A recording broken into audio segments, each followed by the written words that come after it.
presence of a child, for having Matthew killed while his 2 small children were asleep upstairs. Thank you. Thank you. Mr. Facemyer.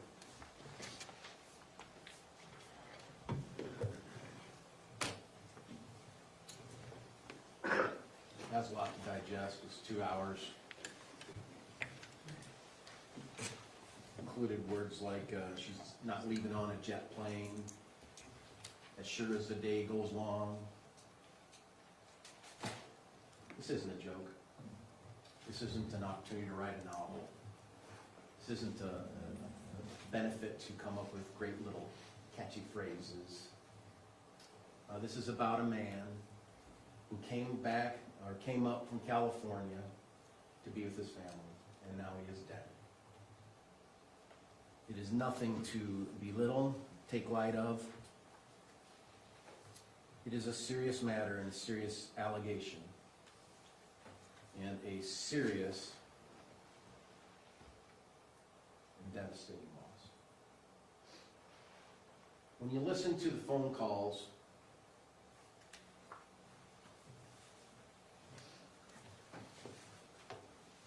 between Kate and Matt on the day, July 12th, they're just happy, you know? Hey, how you doing? I passed the water park. They're just happy. You can tell, at least I can, that he's happy to be getting this over with. What? Of the separation between him and his kids, his babies, and, 3 weeks of probably, in his eyes, hell, even though he had to sort of endure it alone because his wife took his kids. But there's a lot to this story that the state has produced with their big team of people and their big stuff that they have. That certainly is intimidating to anyone faced with these things. And when you look at all the red in that little figure that was presented to you, the graphing, it's because they produced it. It didn't account for all the other text and all the other stuff. It just, they produced the red. They produced it. They present it. They intimidate with it. Law enforcement intimidates with it to try and prove their case as well. And it's intimidating. It's intimidating what could happen when you enter a plea, what could happen when you resolve a case, when they present you have no choice. Well, today we had a choice. And the choice was to plead not guilty, that I wasn't part of a conspiracy, that there was just a tragic thing that happened. And did it happen? Yeah, it happened.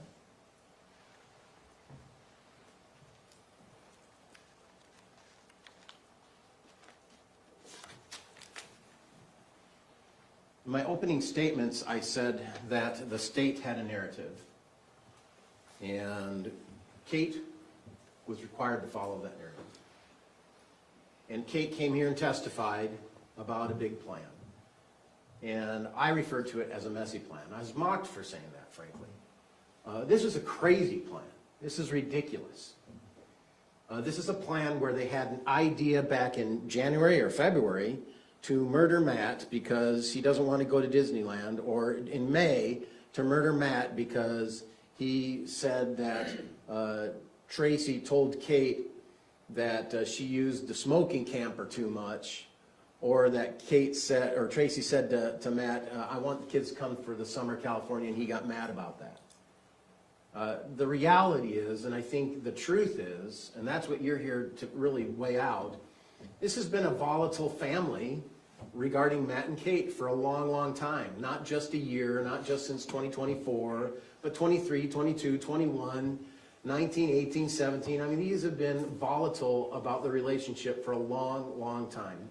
It was known to all the family members, every single one. Tim referred to himself as a peacemaker or a peacekeeper. Why do you have to be one unless there's not peace, right? Do you have a family peacekeeper? I guess we sort of do in my family, but we really don't have this kind of need to keep peace. I'm a grandpa, I got grandkids, I got in-law kids, I love my grandkids, I love them all, you know, it's great. But the truth is, sometimes I need to tread a little lightly with some of the things I say to my kids. Sometimes I need to tread a little lightly with some of the things I say to my in-law kids. Sometimes I need to tread a little lightly with my little guy who's my little grandson, just because I want to make sure we continue to have a good relationship. Because I love them. And I know all of you know that to be true. You just sometimes have to tread lightly. Sometimes, believe it or not, my kids don't follow my advice. No matter how logical I am, and believe me, I think I'm very logical. But they just don't, because they think they're smarter than me, or they think they have better knowledge about something than me. Sometimes it's really important. Sometimes it's, hey, you need to maybe treat your wife a little bit better. Yeah, those conversations actually occur in my family. They occur between my wife and me, too. So, you know, it's an ongoing process of trying to get things better. But that doesn't lead to some huge conspiracy about murder when nothing said today talks about the fact that the killer is Kevin. Kevin killed a guy. He shot a guy 7 times. And that officer's testimony, that expert, he talked about how he's trained that you have to unload till the object is not moving. They're trained that because this inclination is not to do that. The inclination is just to shoot. But we never heard anything about Kevin being high on cocaine today. We never heard about Kevin being out of his mind on the impairment of a controlled substance, because that doesn't matter. You know, that's not really a fact. That's not a fact to be considered, I guess. It's a consideration for me, because it makes me think that that guy's not thinking right, that that guy is not thinking properly, that that guy's impaired. Cocaine is a big drug. It's a big drug. Not discussed. Doesn't matter.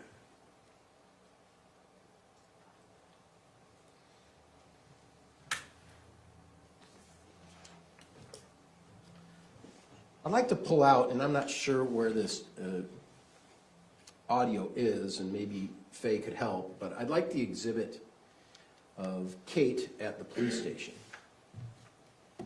And the reason I would like to pull up this exhibit is because we know what Kate did in furtherance of this plan. She had it all planned out. Indeed, she had until February to plan it out. She was ready to murder him because of the Disney fight, and she was ready to come up with all these ideas, and she included Rachel in that, because Rachel, the poor little girl who got, you know, cross-examined, direct examined by prosecution there, being basically accused of wanting to shoot Matt too, and Tara Lynn, and all the family knows that the real plan is to kill Matt. And the best plan they have is we're just going to kill Matt. Even though we have all this time to prep for it and all this time to prepare for it, we're just going to kill Matt. Nothing else? Well, I'll tell you, I watch enough shows where I could come up with a plan a little bit better than what we see Tracey provide the police when she goes to the police station. Do we have that up? Do you have that up? Tracey at the police station. Did I say Kate? My client, Tracey at the police station.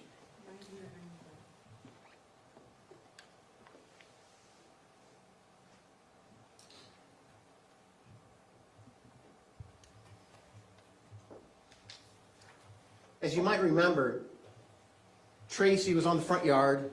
She was talking to law enforcement a little bit. She had her phone in her hand. She testified that she called a police officer. That's probably not true, because everything Tracey says is a lie. Tracey probably didn't call the not police officer, the lawyer, because everything she says is a lie. However, the lawyer appeared when she wasn't allowed to use the phone any further. So maybe it was true what Tracey was saying, right? She did call the lawyer, and the lawyer came. If we can hit play.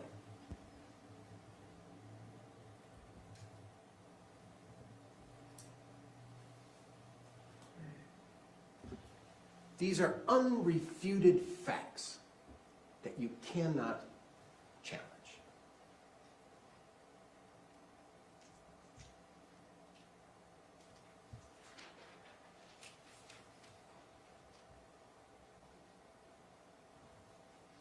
Disregard did tell me just for the meantime, didn't want us to take your phone just for right now. They took her phone. So we'll get it back once we're done. If you need to make a phone call, so we'll give it to you. So I know that you had mentioned that you may want to talk to a lawyer friend that you have. So let me just do your investigation. Doesn't mean you're in trouble. We can pause it right there. Now this is part of the plan. This is the great plan between Kate and Kevin and Tracey. Right here is part of their plan. You can hit play.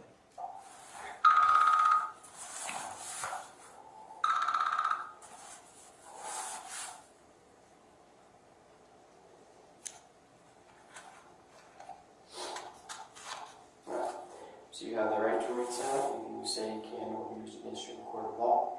You have the right to talk to a lawyer and have him or her present while you're being questioned. If you cannot afford to hire a lawyer, one will be appointed to represent you before any questioning if you wish. You can decide at any time to exercise these rights and not have or not answering questions or making statements. Do you understand these rights?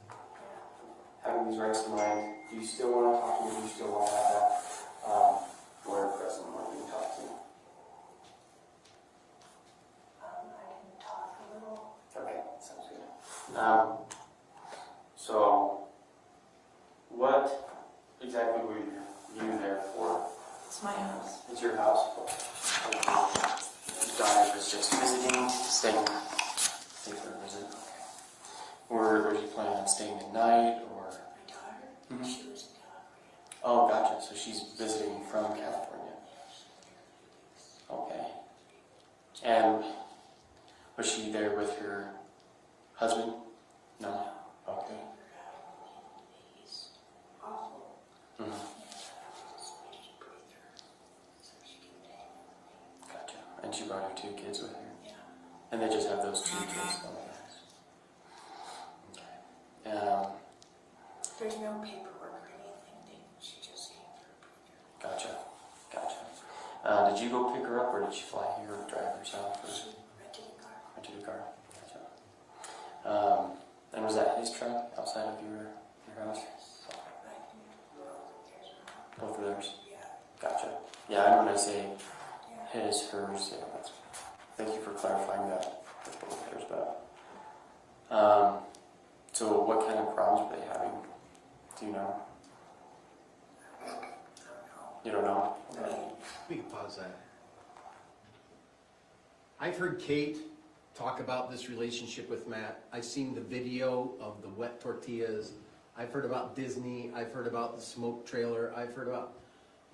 I couldn't even answer what their relationship is like. So when Tracey is answering that, I would imagine she's thinking, hey man, there's so many things here. They just don't get along. She came up here, they just don't get along. That's what I'm seeing. Maybe it's different. Maybe it's the plan to say they aren't having a problem. And really he just came as a mysterious man at night, had a knife, and we shot him. We can use common sense on that. We can hit play. I don't know. And that's okay, if you don't know, right? So, I mean, I have an idea, but it's so nebulous, so I don't know. gotcha. Well, sometimes little details for us kind of paint the picture and to what exactly happened, right? So that's why I ask. When did he get here to Utah? Do you know? I think about a little bit after 10. A little bit after 10. Okay. And did he call beforehand? Did he text? Did she know he was on his She knew way? he was coming, Okay. and she was going to talk with him. And I was in the kitchen, and next thing I know, he was in the kitchen. He's like, hey, I go, hi. Do you know if they had a conversation before? Or? I have no idea. Okay. Can I walk through me what was happening when you were in the kitchen? He showed up, and then what happened? I was in the kitchen, and I was sitting on the counter, because I do that, it's in the corner. Mm-hmm. And he said hi, and then he walked into the other room, but he was like,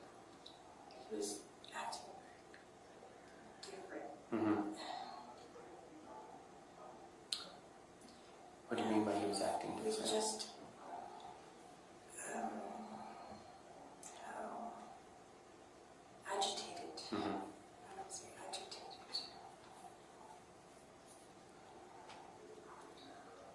What happened after that, after he walked away?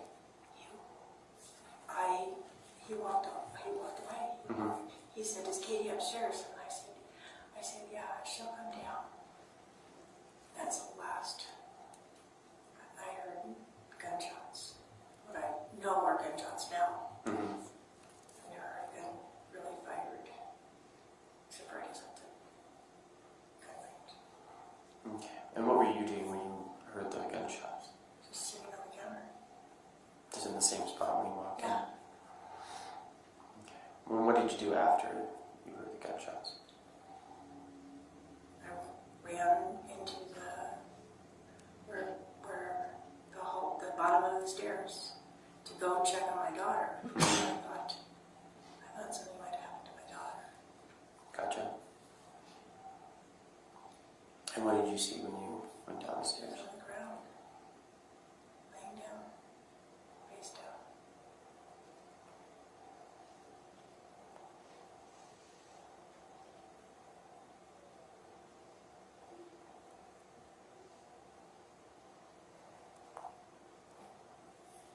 And then what happened? I called 911. Mhm.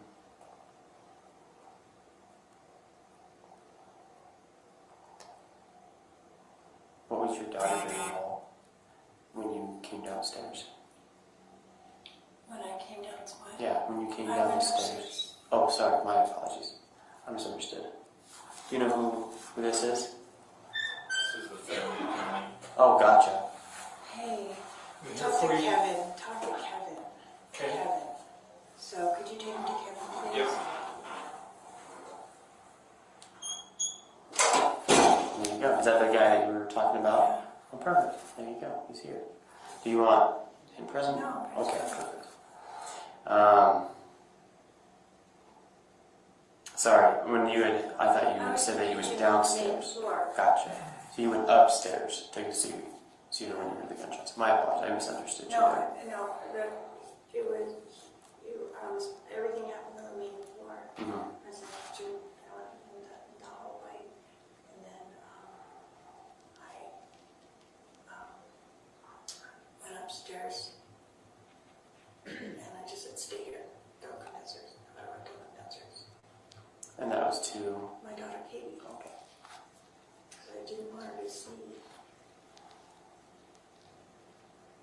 Okay. I'm gonna just, because obviously I was confused somewhere, so I'm just gonna back up a little bit.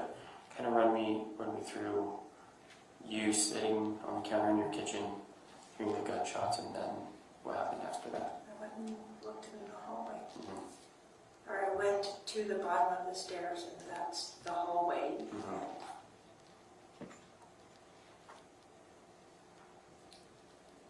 I don't know what else happened. So after you went to the bottom of the stairs, then you went upstairs, and Yeah, and I What's your daughter? she said, "What happened?" I said, "Just here. Just don't come downstairs, please. Don't come downstairs. Please don't come downstairs." I didn't want her downstairs. and then what happened?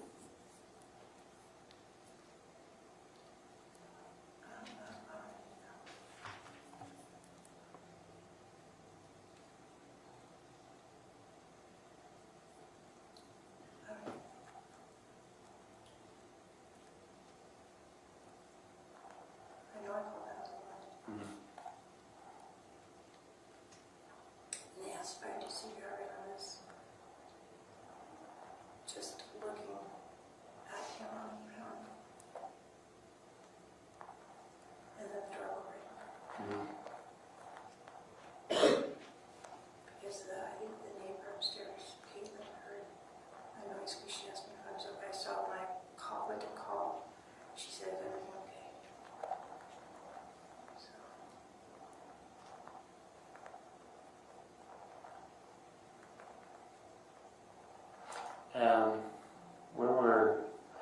And what's your daughter's name? Sorry, I don't like you referring to her as your daughter, Katie. Okay. And you probably mentioned that, but or Caitlin, and I didn't want to get confused. Where were Caitlin's kids at when this happened? Sleeping. Okay. And that's on the upstairs level? Where was Kevin at when this was going on? I have no idea.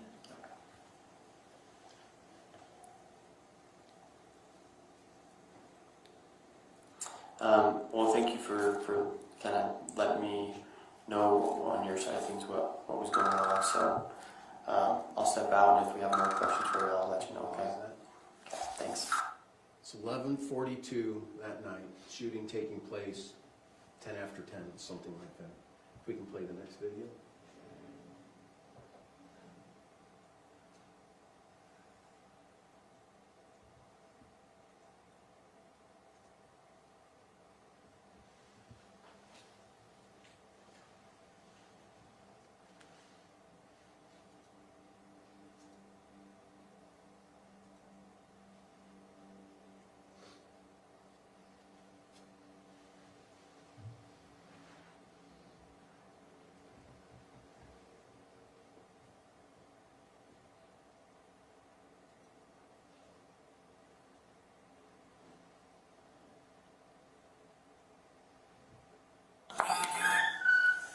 Thanks.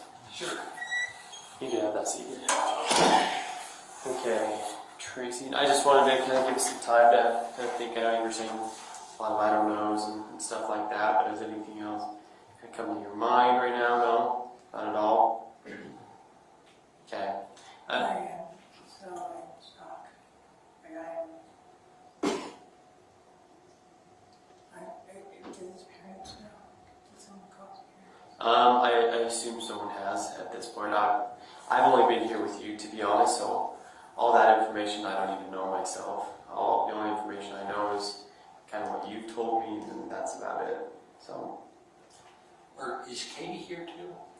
I believe she is, and with her kids came with her, yeah, so they're not alone by Where's themselves. Rory? We went to Rachel's house. In Ogden? Okay.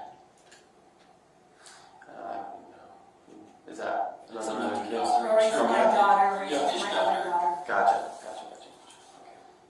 Okay. So just to be like candid, I kind of feel like you do know a little bit more than you're letting on. Nope. Yeah. It was, he appeared, And and I I was in the kitchen. And I guess did I'm that. more talking about with kind of stuff with Kevin. With Kevin? Nope. Not at all. No idea where he was. No. Okay. Okay. Well, again, honesty it's the best policy. I'm when it telling- comes to- I almost know nothing. Okay. She schools me on being honest. Well, good. We always need someone looking after each other, right? To be honest and forthright, right? So, and again, that's just kind of the vibe that I'm getting. So. And I've told her Mhm.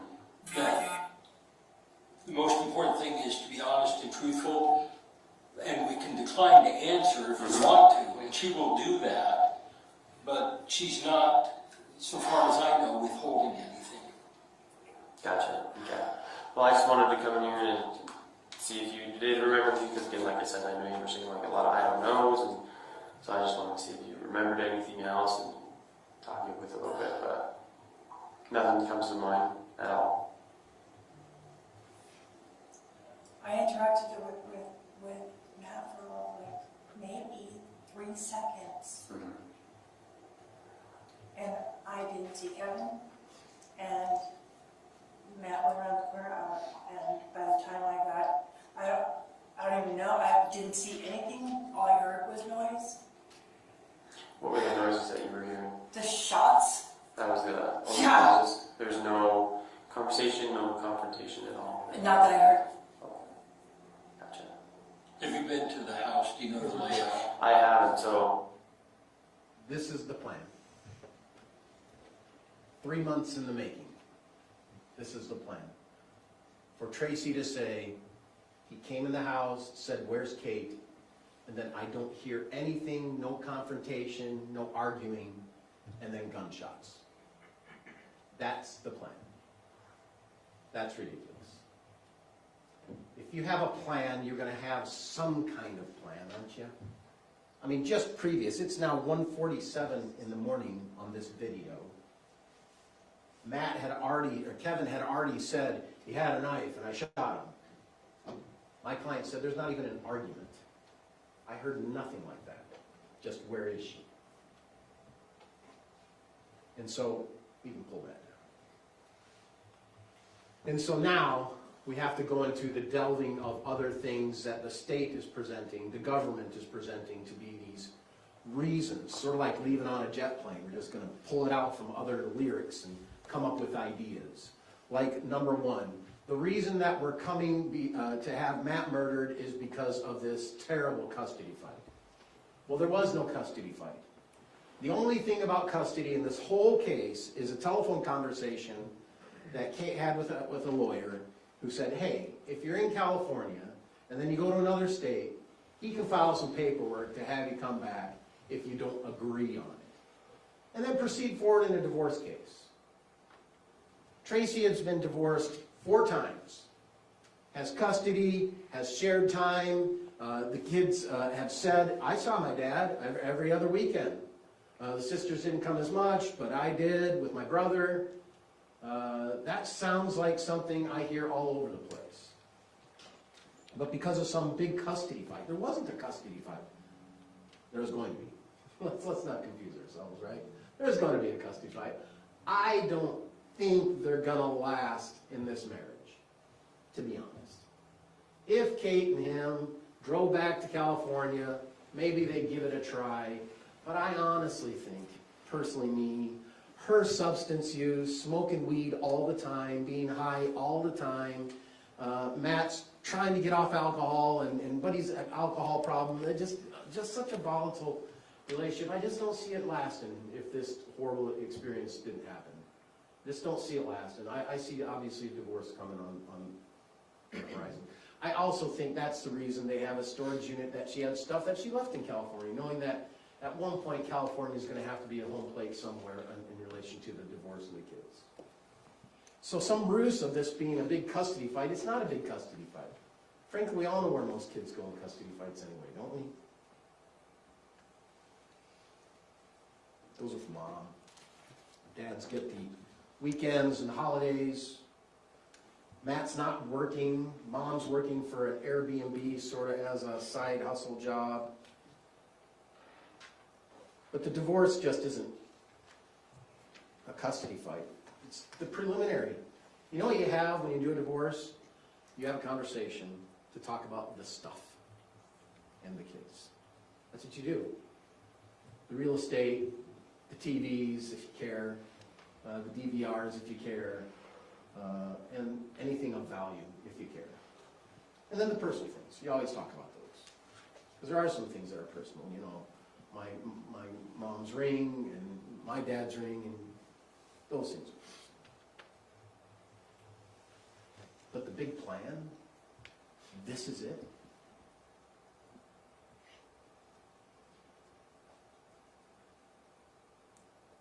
My client is referred to as the hub, right? And the kids are the spokes. And she's the conspirator trying to get all of them to be included. I don't think that's what you heard at all. We heard in the closing that they had time to stage the scene. Well, that's a pretty terrible staging of the scene to say that no one's arguing, no one's fighting, and all we have is gunshots.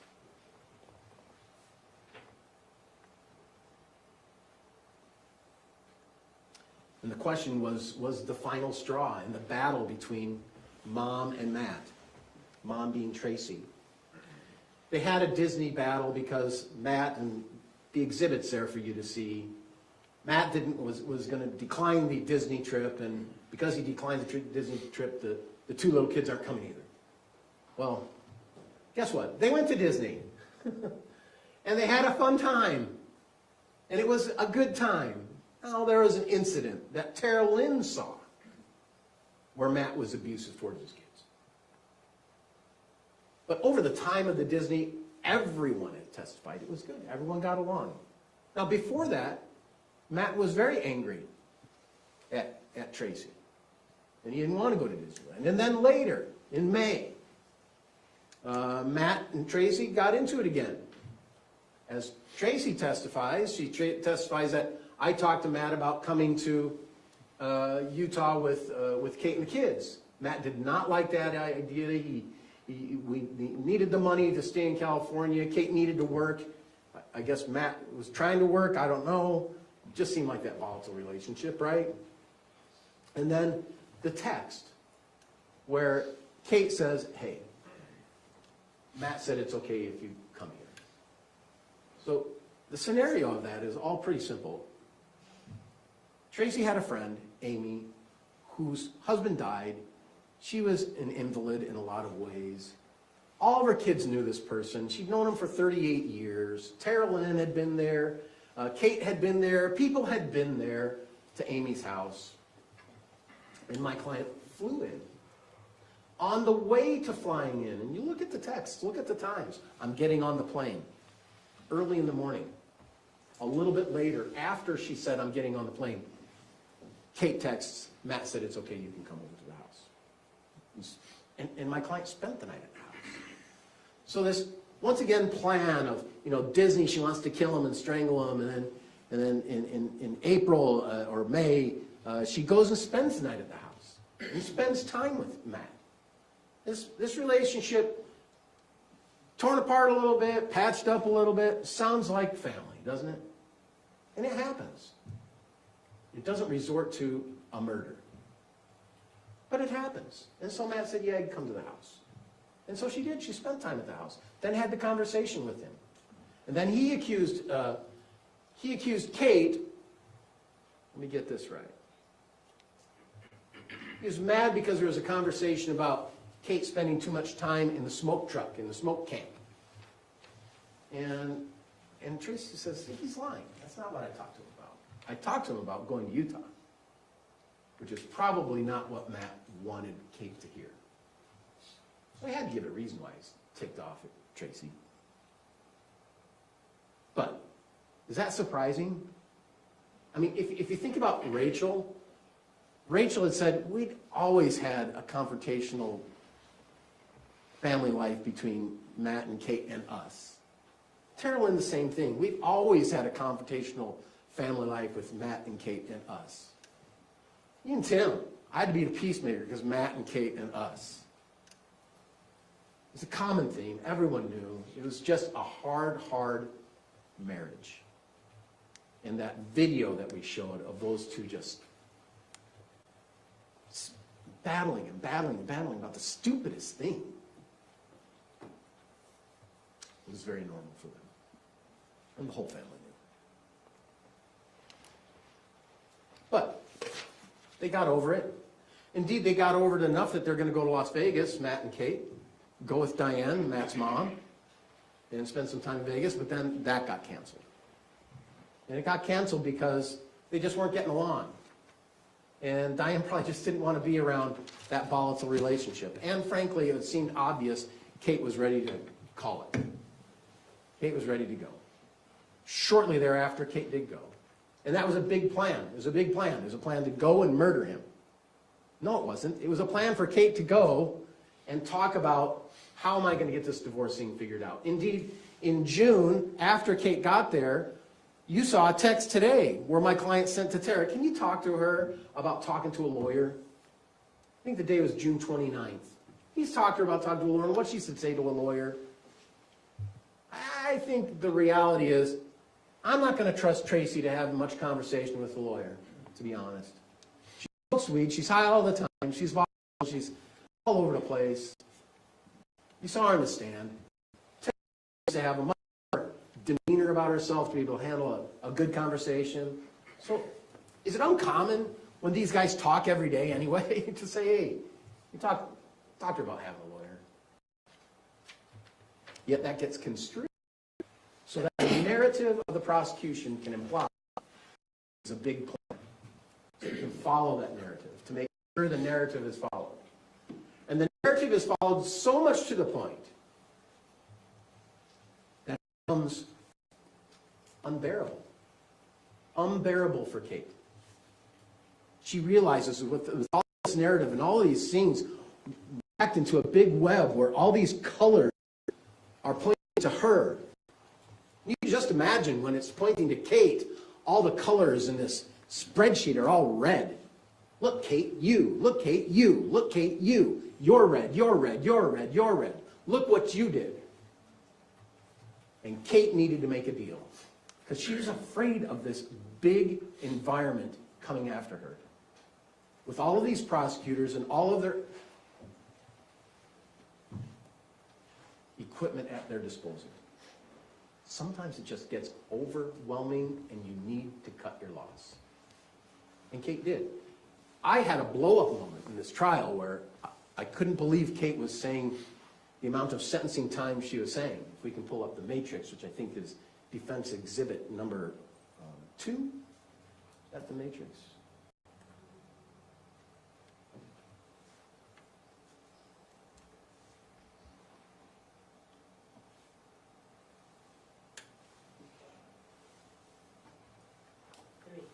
Three. So I lost my stuff for a minute, and I had to ask for a break, and I had to leave the room. I had to go get my stuff so that I could really, honestly, help Kate be honest. Because at the bottom of this box, it shows 108 months. You could show the bottom of that box. Her life, she wouldn't agree to that. No, it's not 108 months. It's for life.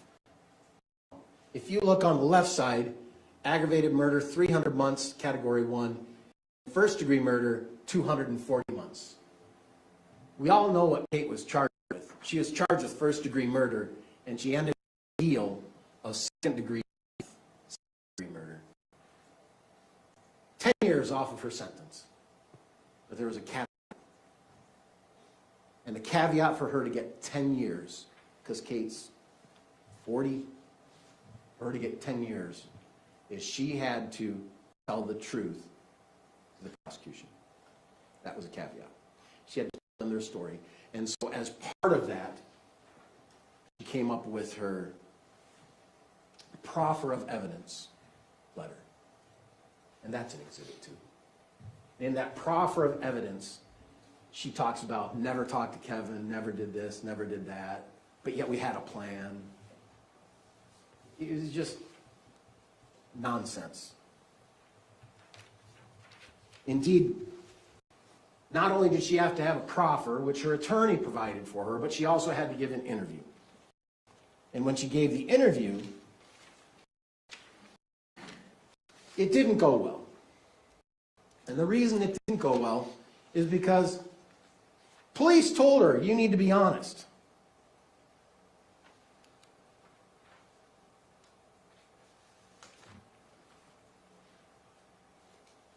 And I asked her that.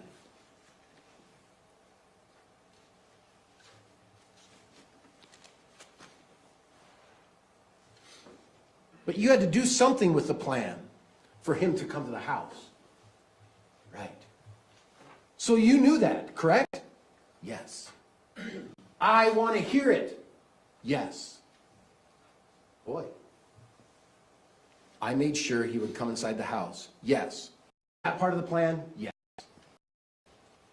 So even in every interview where she's there to tell the truth and give justice for Matt, give justice for her kids, the officer says, I want to hear it.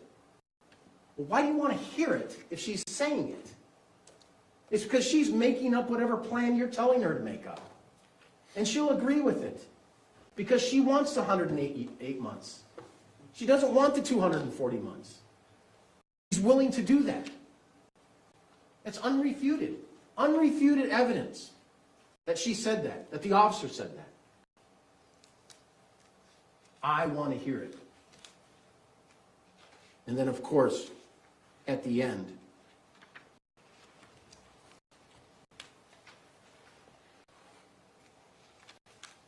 it said, the plan isn't on, right? It's the officer. And she says, I feel like it was 50.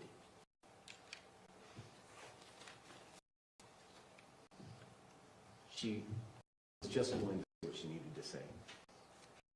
She felt overwhelmed by what was against her, by a team of lawyers, by a team of by texts. She was overwhelmed with it, and she had to take the deal. She wanted to get out and live. And she wanted 100. She wanted to get out and live. And she wanted 108 months. Well, she declined it for a time. We took the break, came back, and I said, didn't you say that you were getting this deal for 108 months? And she talked about, well, I'm in prison now, and things are different now.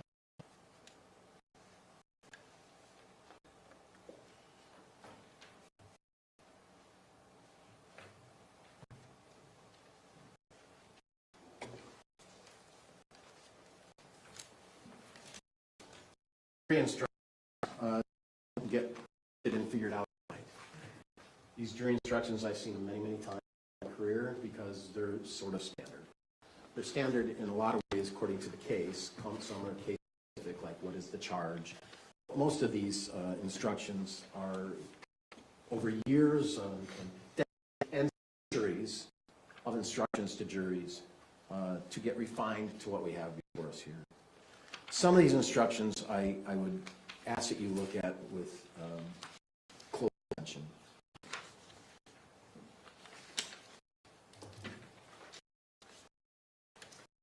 Number 3 is the reasonable instruction. Just for a very quick, I know what's going on, evidence.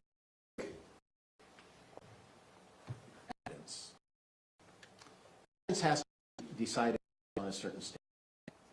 And there's many different standards depending on the kind of case you have. A lot of people don't really realize this, but being a lawyer, I went to school.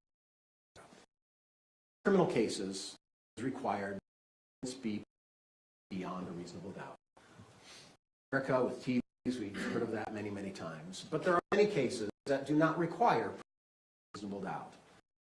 But we want a level of proof possible to ensure justice is served. Because we don't get it as a community, as a form of giving. But there are other cases. And so going down the tier is usually, you have to have clear and convincing evidence if you want to have kids be, but to have the kids be taken away in shelter and provided foster care. Unreasonable doubt, but you need clear and convincing evidence. And if you get in a car accident, you break your leg, sue the guy appropriately, you have to prove by preponderance of the evidence. And preponderance is sort of like a little bit more than 50%, you know. Just need to prove your case better than they prove their case. And then if you want, if you have some other law enforcement things like a search warrants or things like that, you need probable cause. It's less than preponderance, it's less than clear and convincing, and it's all less than the highest standard of beyond a reasonable doubt.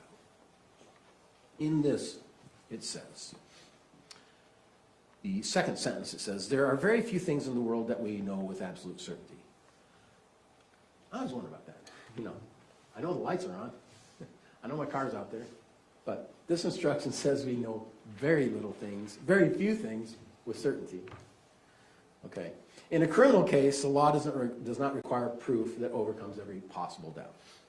Then at the very end, it says, on the other hand, instruction 10, if there is a real possibility that she is not guilty, you must give the defendant the benefit of the doubt. And that's reasonable doubt, beyond a reasonable doubt. If there is a possibility, it must to be defended. Instruction 8 is about witness credibility. Witness credibility is a common witness instruction or jury instruction that most people I are not aware of. Summary, it's as a jury to decide a witness's credibility, whether they're believable or not believable. It's not your job, it's not the judge's job, it's not anyone's job but you, and that's our job. In this instruction, it does say that someone has lied. And this is the last paragraph. You may believe and disbelieve the rest. You may believe nothing they're saying if you think they have lied. In other words, you may believe all part or none of a witness's testimony. And I know this case is involved because a code, according to the state. I think the testimony was so wise, all of her testimony, and I'll give my reason for that in one very simple question I asked. Did you love Matt? She couldn't even say yes to that, even the relationship, because she was planting in her mind she needed to hold that 8 months, needed to the state's position. She couldn't even answer simple. Then why are you dating the guy you don't love him? Why are you having a baby with the guy you don't love him? I'm not talking about during July 4, and I'm specific. Did you ever? She could never say, love Matt. She loved Matt one time. They spent years and years together. Volatile, as I get. But there's just a time when it was, it's what we call the softball, you know. They'll throw you a softball pitch so you can hit a home run. Even the softball she couldn't hit out of. She's just so filled with the need to support the position because of all the things that were built up against her. And she did not want to mess that up. She had to make sure. And at the end of her testimony, she basically said about almost and I asked her time after time, isn't it true you said this, and that you said that? Time, she disagreed. And then time after time, she just lied about that. I lied about it. In your testimony, you say, I'm going to get law enforcement and the prosecutor to be true. At the end of your testimony, saying about the whole thing.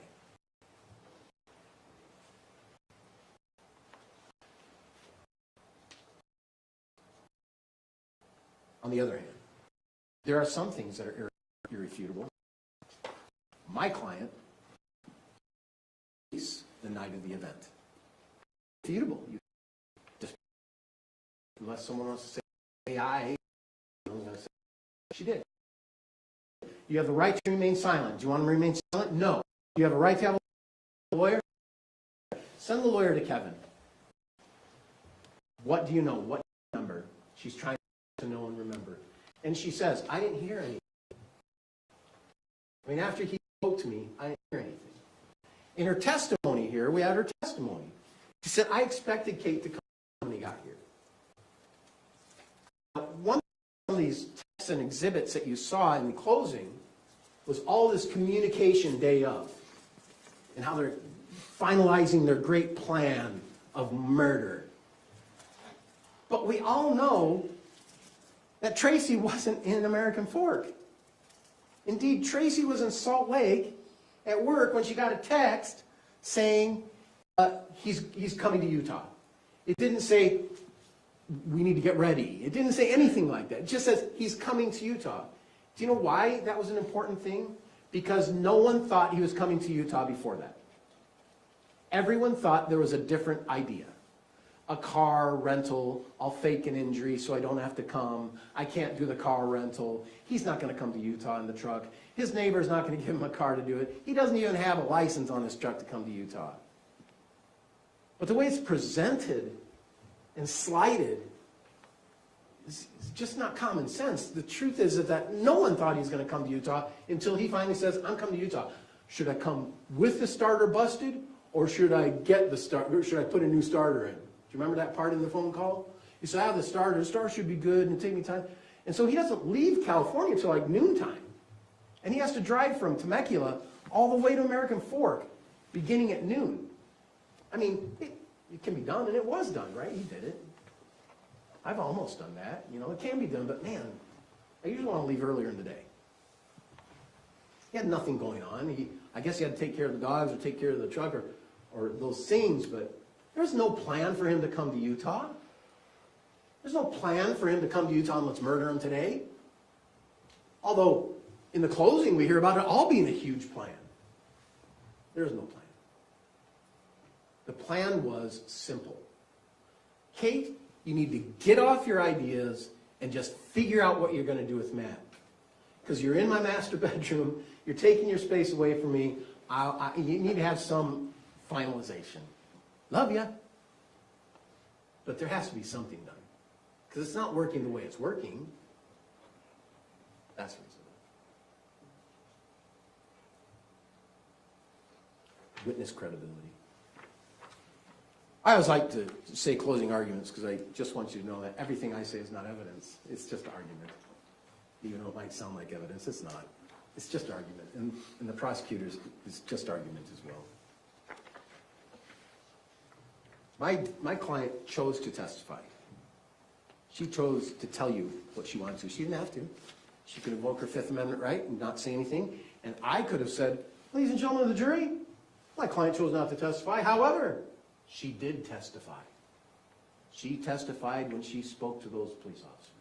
And here's what she will say about that. To tell you, I have a confrontational relationship with Matt, but sometimes it's not. I love my kids, and Matt's part of the family. We all got a t-shirt. And the truth is that we do have confrontations. And the truth is, yeah, I said, I want to strangle him. He's going to cancel the Disney trip. And then I want to kill him for lying about saying that I'm mad about her being in the pot house or the pot camp or whatever it's called. She said, I never said that. I said to him that, hey, be good if Kate came to Utah in the summer and spent some time with the grandkids and the other cousins, which he did not like.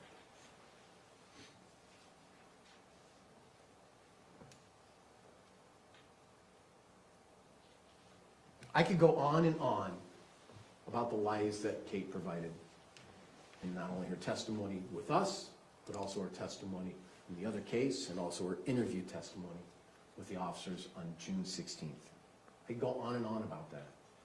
But I think that's very clear, that her just testimony was filled with fear, non-truth, defeated her own alleged purpose for coming forward of truth and justice, and really falls in the face of fear that she's going to spend a lot more time in prison.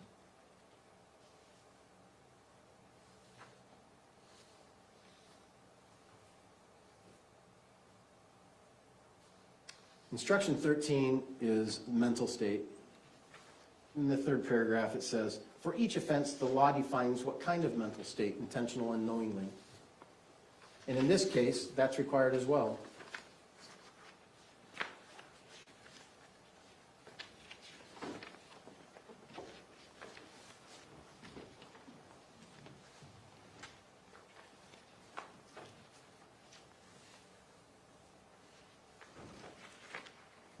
Sorry.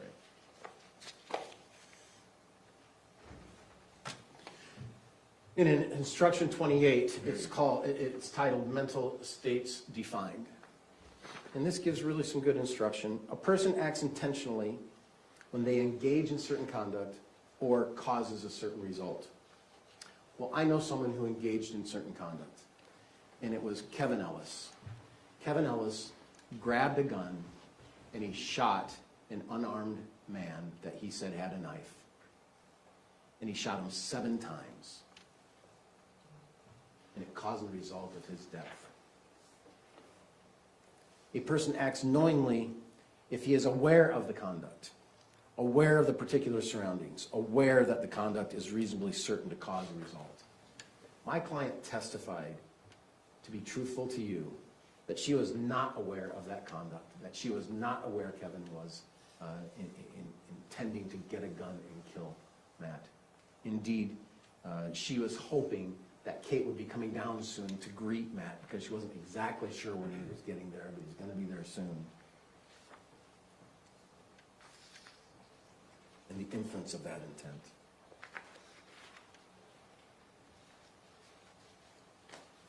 And the elements of the crime are then provided in instructions.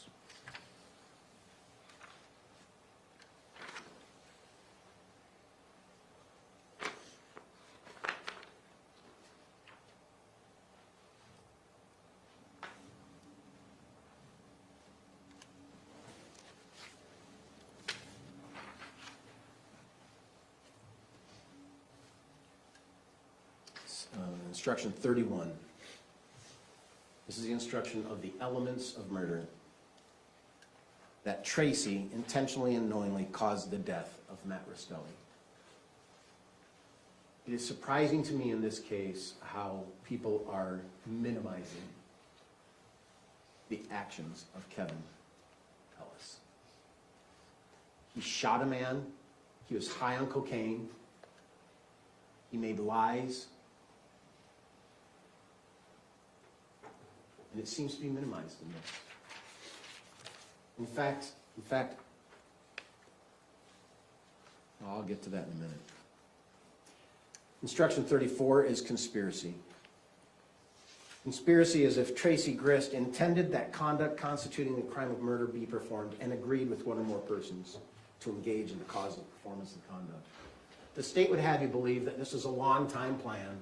This is a long-time plan for certain decided well before July 12th, well before July 11th, and that the whole plan on Kate coming to Utah was to murder Matt. That is not what the unrefuted facts show. Indeed, if that were, this is the messiest murder I can think of, murder plan, where my client says, no, he didn't have anything. I didn't even hear a fight. When I saw him, he didn't have a knife in his hand. When I saw him later when he was dead, I did. But when he said, hey, I didn't see a knife in his hand. Why would she say that? Why don't you just say, yeah, he came in agitated, had a knife in his hand, he threatened me. Well, the word agitated is a little interesting. I just drove 10 hours, and I pull up to the front yard, and my wife's there with my kids who I haven't seen in 3 weeks, and she ain't there to greet me. What the heck? I'd probably be agitated if I walked into it, like, well, Kate, I mean, you know I'm here. So for my client just to volunteer, just off the cuff, he seemed agitated. Didn't say angry, mad, just seemed off. She did say he didn't have a knife. Did not have a knife. That's because she's helping the plan, helping the conspiracy. And the obstruction. The obstruction that she planted the knife. Her testimony is, when I first saw the body, I looked at it. I don't remember what its real visual was. I went upstairs. I knew Kevin had shot him. Kevin said he had a knife. Went upstairs and said, Kate, don't come down, don't come down. Came downstairs, had to find my phone, called 911. There's a confusion about 911, frankly, because they used the name Caitlin, and are you Caitlin, or something like that. And my client was confused on the 911 call, because there's Katie and there's Caitlin, and Caitlin had already called. It is confusing. But on the obstruction that she planted the knife or lied to the 911 call. Her testimony was, Kevin said he had a knife. She didn't say, he had a knife, Kevin. No, she said he didn't have a knife. And then when she went over to where the body was, Kevin said, he had a knife. And she's relaying that to 911. That all of a sudden comes up to another charge the state can charge against you, right? Well, there's another one. Obstruction.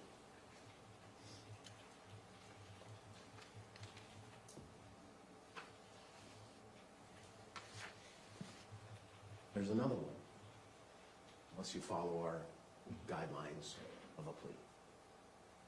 Unless you agree to plead to murder, conspiracy, and discharge of a firearm for Kate. On the elements of murder, that you intentionally and knowingly caused the death of Matthew Restelli. And there is someone who did that. It's Kevin. And there's an audio between Kevin and Tara Lynn. And he says, I have something I need to tell you. I talked to her. And Tara Lynn is just, oh wow, that's so hard. That's so hard on you. I don't know about you guys, but murder is the last thing in my mind. If I'm mad at someone, that's the last thing in my mind. And I don't know that I'm saying to a person who's been in jail for like almost 2 years, that's so hard for you. I think more the question I'd be saying is, why'd you shoot him 7 times? What happened? None of that was talked about in that tape. I had the gun, he had the knife, he came at me. None of that. I was on cocaine. She doesn't even say to him, you use cocaine? When did you start using cocaine? None of that conversation was talked about. She said on the stand, I didn't know he used cocaine. Rachel said on the stand, I didn't know he used cocaine. Tracey got on the stand, I didn't know he used cocaine. No one knew he used cocaine. They're all very surprised. Kate said, I didn't know he used cocaine. I know he didn't like weed. None of that kind of conversation took place between Tara Lynn and him, but he was offering this information to her. And I suppose that he's offering this information to her for one reason. And it's something I know because I'm in this world of the criminal justice system. And that is, jail is hard. When you go to jail, you have one thing, and that is called time. You are doing time all day. When you sleep, you get to sleep. And when you wake up, you're doing time. And you have these little respites while you're serving your time to have phone calls. They're all recorded. Sometimes you get letters, but it's mainly phone calls. And as you have these phone calls, you can establish relationships with people and confirm relationships with people and reestablish and make sure those relationships are positive, because frankly, those are the only positive relationships you have in prison and jail. The relationships in jail and prison are scary. It's a scary place. It's where hard people live.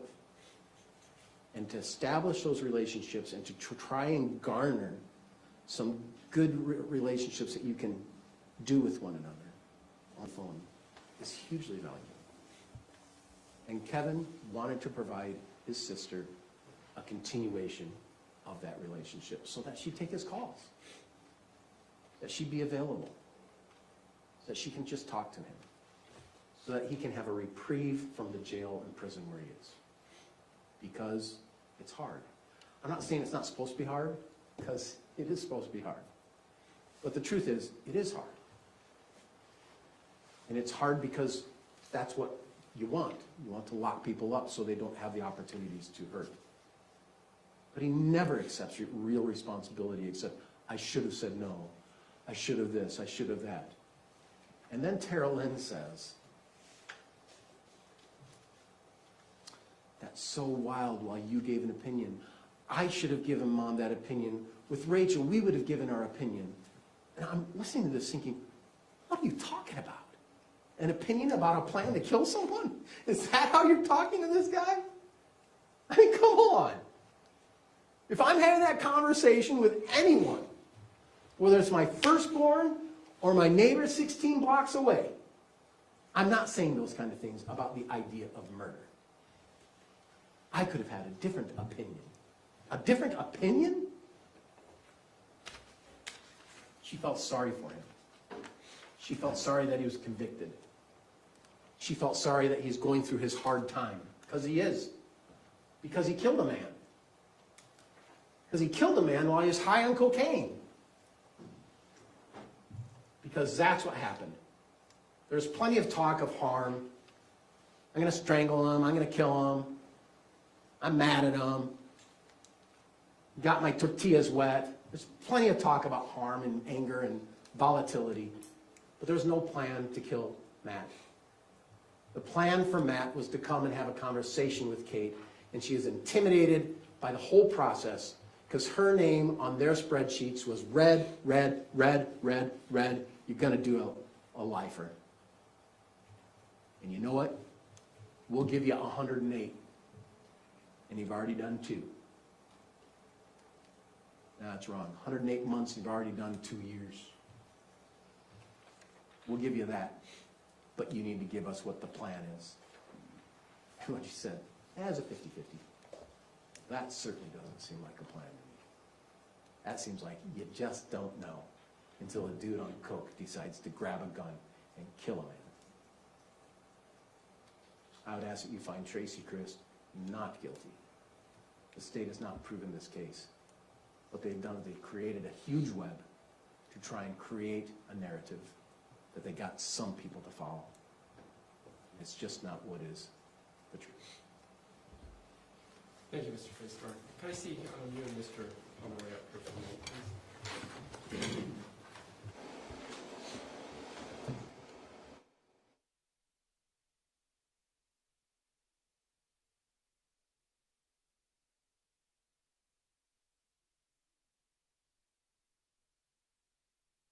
All right, ladies and gentlemen, I know we've been going 3 hours. Mr. Pomeroy just confirmed to me he's going to be under 10 minutes, and then we'll do our recess for you to start your deliberations. We will have, is it here yet? We are ordering in lunch.